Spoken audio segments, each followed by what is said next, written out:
Good morning friends. शुरू करते हैं आज का नया अध्याय। पिछले अध्याय में हमने देखा कि कैसे कैसे एमसीक्यूज पूछे जा रहे हैं। उसी क्रम को आज एक नया टॉपिक देखते हैं कि इस टॉपिक से हर बार आपका जो नेट एग्ज़ाम या किसी भी डिग्री कॉलेज का असिस्टेंट प्रोफेसर का जो एग्ज़ाम होता है, हर बार एक क्वेश्चन कम से कम और दो क्वेश्चन भी, जैसे मगध के उत्थान का उत्कर्ष भी इसी में आता है और वहाँ से भी, और एक महाजनपद से तो लगभग हर पेपर में पूछा जाता है। और इसमें इस चैप्टर में जो क्वेश्चन बनने की जो पॉसिबिलिटीज़ हैं, उन पॉसिबिलिटीज़ को देखते हैं कि जो 6-7 टॉपिक है और वे कौन कौन से टॉपिक है जहाँ से इस चैप्टर पे क्वेश्चन बनता है। हम अक्सर क्या गलती करते हैं, हम अक्सर इसी को रीड आउट करते हैं, जैसे महाजनपद आज ये है और सारे को 16 के 16 महाजनपद को रीड तो कर लेते हैं, लेकिन कंफ्यूज हो जाते हैं जब 3 महाजनपद आ जाते हैं और एक अन्य विकल्प आता है और हमें लगता है यार ये भी हो सकता है। तो इसमें कोई कॉन्सेप्ट काम आने वाला नहीं है, ये आपको फैक्ट करने ही पड़ेंगे और जो फैक्चुअल चीज़ें हैं वो आपको प्रैक्टिस के थ्रू ही आएगी। तो आप देखते हैं इस महाजनपद को कि इसमें जो क्वेश्चन बन सकते हैं वो कहाँ से क्या क्या पॉइंट को उठाकर क्वेश्चन बन सकते हैं। वो आप किसी भी एग्ज़ाम के थ्रू, अभी तो जो एनटीपीसी या एसएससी के एग्ज़ाम भी हो रहे हैं, डायरेक्ट क्वेश्चन नहीं पूछ रहे हैं, हिस्ट्री से बहुत डीपली क्वेश्चन पूछे जा रहे हैं। तो देखते हैं इस चैप्टर से क्या क्या क्वेश्चन बनते हैं महाजनपद से। तो शुरू करते हैं। तो सबसे पहले हमें ये देखना होगा कि महाजनपद जो है ये इनका जो समयावधि है वो कब स्थापित हुआ है और कब ये देखा गया। तो ये 6ठी सदी ईसा पूर्व में इनकी जो समयावधि है वो नोट की गई। और जो ये महाजनपद है, सबसे पहले जन से बना जनपद और जनपद से बना महाजनपद। और ये ज़्यादातर 16 महाजनपद में से लगभग 10 महाजनपद गंगा घाटी क्षेत्र में पाए गए हैं और 6 महाजनपद है जो गंगा घाटी क्षेत्र में नहीं पाए गए। गंगा घाटी क्षेत्र यानी कि इसमें पूर्वी उत्तर प्रदेश और बिहार वाले, पश्चिमी बिहार वाले क्षेत्र में लगभग पाए गए हैं।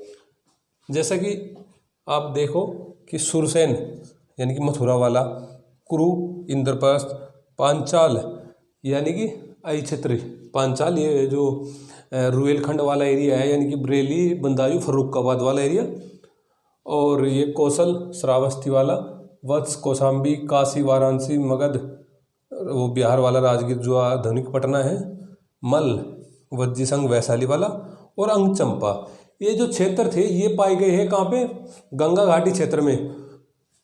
अगर हम इनकी सालों की राजधानी याद होगी तो हम इनको अलग कर सकते हैं कि ये गंगा क्षेत्र में नहीं पाए गए। कैसे?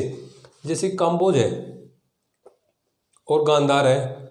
आपको पता है कि गांधार जो है महाभारत काल में भी आपने नाम सुना होगा। गांधारी का जो शकुनी की बहन थी, कहाँ से बिलोंग करती थी? ये आज के अफ़गानिस्तान से बिलोंग करता है। और अफ़गानिस्तान में कोई गंगा घाटी का क्षेत्र कोई है ही नहीं। आपको पता है कि गंगा उत्तराखंड से निकलती हुई और उत्तर प्रदेश से जाती हुई बिहार, ऐसे जाती हुई पश्चिम बंगाल में और बंगाल की खाड़ी में मिल जाती है। तो इसका कोई संबंध नहीं। काम्बोज ये इससे भी ऊपर था। और मत्स्य मतलब कि जो जयपुर वाला क्षेत्र है आज का, वो मत्स्य है। जो विराटनगर इसकी राजधानी थी, इसमें भी कोई गंगा घाटी, जयपुर राजस्थान से कोई गंगा का कोई संबंध नहीं है। और अवंती जो एमपी वाला एरिया, उज्जैन वाला, अस्मक जो दक्षिण भारत में अकेला जो महाजनपद पाया गया है, अस्मक, उसका संबंध कोई गंगा का। और चेदी जो बुंदेलखंड वाला एरिया है, इससे गंगा घाटी का कोई क्षेत्र नहीं। तो सबसे पहले जो पॉसिबिलिटीज़ बनती है कि इस चैप्टर से आने वाले क्वेश्चन की, तो सबसे पहले तो आप यही देख लेना कि इन 16 के 16 महाजनपद का हमें नाम याद होना चाहिए। 16 महाजनपद का नाम याद होना चाहिए सबसे पहली बार।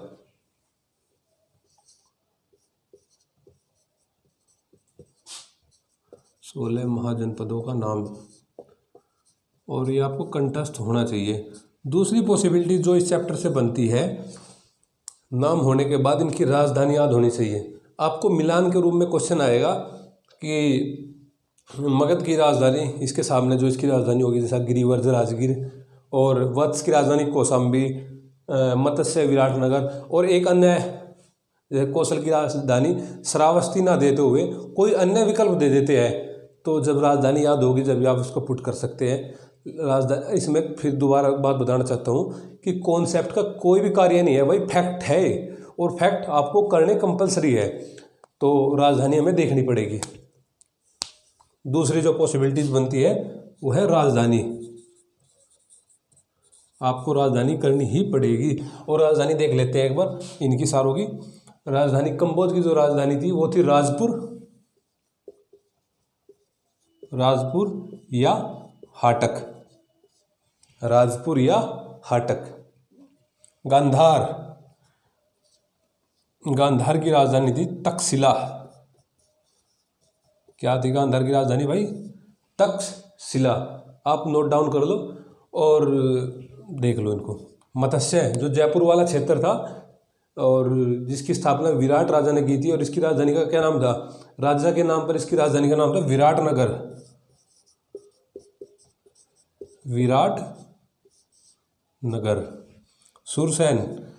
सुरसेन जो मथुरा वाला क्षेत्र था, और इसकी राजधानी भी क्या थी? मथुरा।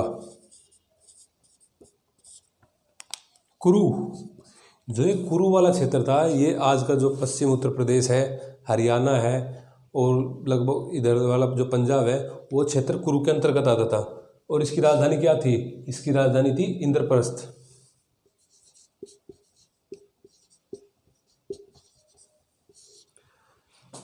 अवंती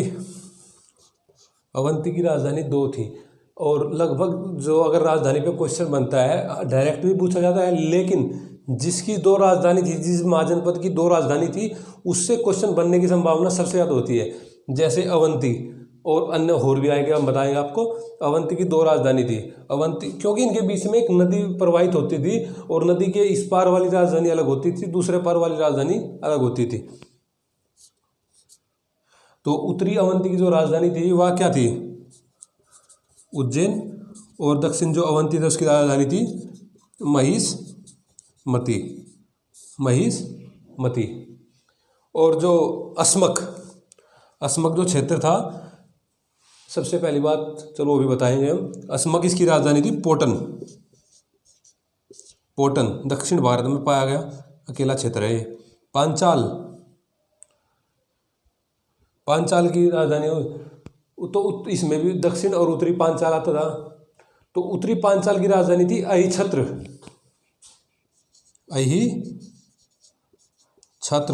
ये जो बरेली बुंदेलखंड वाला, जो बरेली रुहेलखंड वाला एरिया है ना, बंदारी फर्रुखाबाद वाला, वो वाला।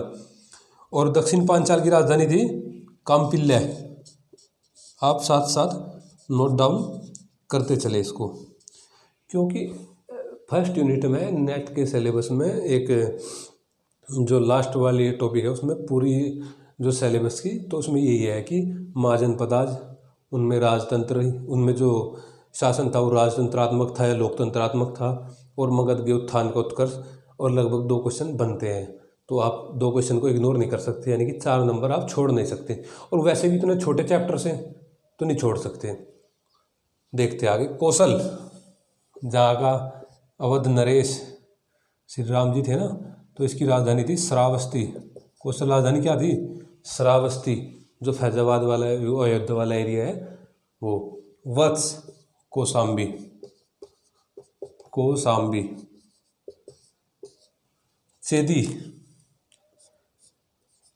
चेदी की राजधानी सोक्तिमती या सोत्थिवती, मतलब कुछ भी बोल सकते हैं, कहीं सोक्तिमती आता है, कहीं सोक्तिमती या सोत्थिवती। काशी, अरे वाराणसी पहले देखी होगी ना घातक फिल्म। मगध, गिरिवर्ज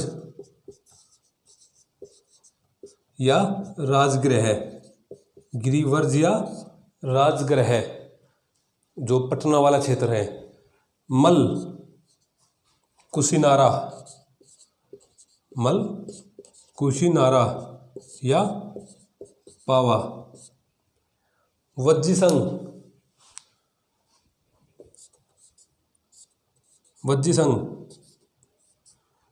की राजधानी क्या थी भाई?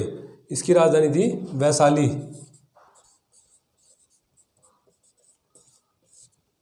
जो आज आज का आधुनिक नाम क्या है उसका, बसाड।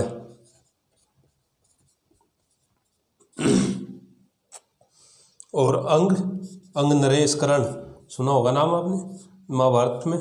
तो अंग की राजधानी थी क्या, चंपा। तो देख लिया हमने राजधानी। सबसे पहले महाजनपदाज के नाम, उसके बाद राजधानी। दो पॉसिबिलिटीज जो बनती है वो ये बताई। आगे इसके अलग जो पॉसिबिलिटीज बनती है नोट डाउन कर लो, स्क्रीनशॉट ले सकते हो आप। तो इसके बाद जो इस चैप्टर से पॉसिबिलिटीज बनते हैं उनको देखते हैं।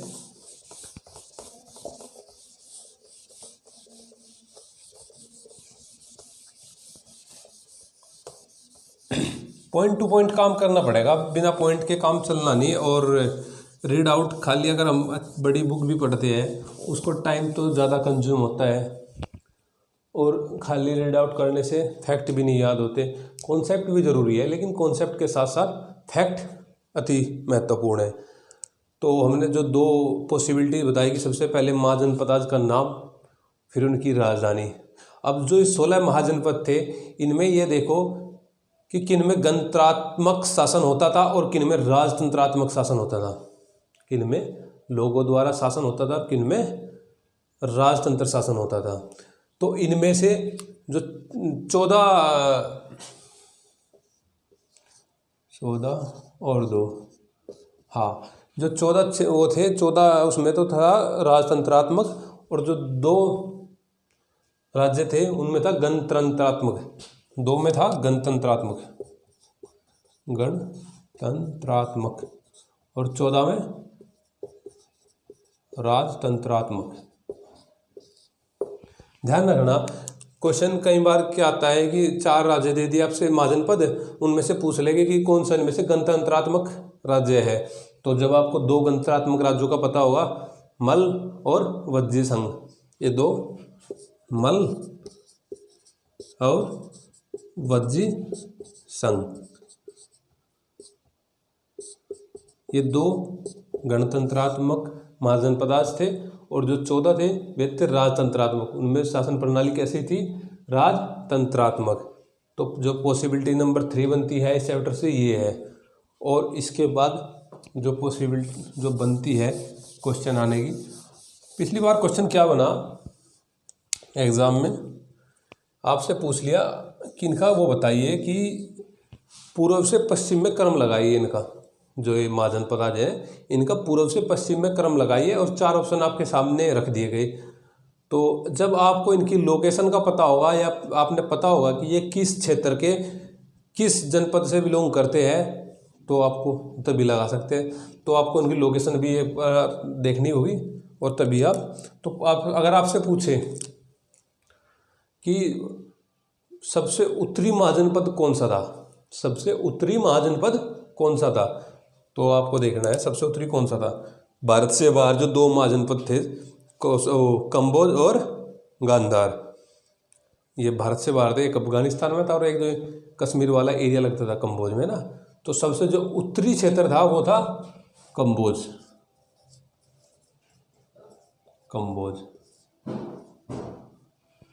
और सबसे दक्षिणी कौन सा था, एक मात्र दक्षिणी महाजनपदाज, वो था असमक। और इसकी राजधानी हमने आपको बताई क्या थी, पोटन। और यहाँ पे किस वंश का शासन था, यहाँ पे था इक्ष्वाकु वंश का शासन। आपसे ये भी पूछ सकते हैं कि असमक महाजनपदाज में किस वंश का शासन था, तो वो था इक्ष्वाकु वंश का।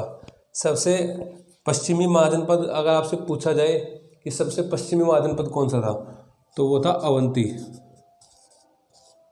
और पूर्वी अंग, जिसकी राजधानी क्या थी, चंपा। और महाभारत में किसका नाम आता है, अंग नरेश कर्ण, यानी अंग नरेश कर्ण। तो आपको इनका ये देखना है कि सबसे पूर्वी महाजनपदाज, पश्चिमी महाजनपदाज, उत्तरी महाजनपदाज या दक्षिणी महाजनपदाज। आपको सारे याद रखने हैं, बीच में भी। और अगर आपसे पूछा जाए बीच में दे दिया काशी दे दिया, मगध दे दिया, कौशाम्बी दे दिया, वत्स दे दिया, आपसे पूछ सकते हैं कि इनको क्रम से लगाइए उत्तर पूर्व से पश्चिम। लेकिन जब आपको इनकी कंडीशन पता होगा कि जो आधुनिक टाइम में जो डिस्ट्रिक्ट लगते हैं, जो स्टेट लगते हैं, वो कहाँ बिलोंग करते थे, तभी आप इनको क्रम में लगा सकते हैं, अन्यथा नहीं लगा सकते हैं। तो आपको यहाँ से भी कार्य करना पड़ेगा इस चैप्टर में। तो 4 बात हुई, पहली महाजनपदाज नेम, दूसरी राजधानी, तीसरी किस महाजनपदाज में गणतंत्रात्मक शासन था, किसमें राजतंत्रात्मक शासन था, चौथी इनका जो कि इनका पूर्वी स्थल कौन सा था, पश्चिमी कौन सा था, उत्तरी कौन सा था या दक्षिणी कौन सा था, या इनका क्रम पूर्व से पश्चिम में ना, 4 पॉसिबिलिटीज। और इसके बाद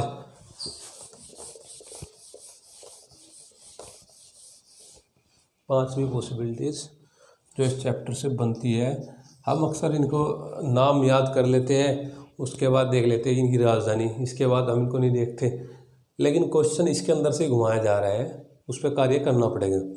पांचवी पॉसिबिलिटी पूछ लेंगे आपसे कि जो मान लिया कि मगध है ये किस नदी के किनारे पड़ता है, या जो कौशल है ये किस नदी के किनारे पड़ता है, तो आपको ये देखना है, नदी देखनी है। जैसे वत्स कौशाम्बी किस नदी के किनारे पड़ता है, यमुना नदी के किनारे पड़ता है। और ये जो कौशल श्रावस्ती, कौशल जो हमने बताया फैजाबाद वाला एरिया, यानी कि फैजाबाद में कौन सी नदी है, सरयू नदी है ना।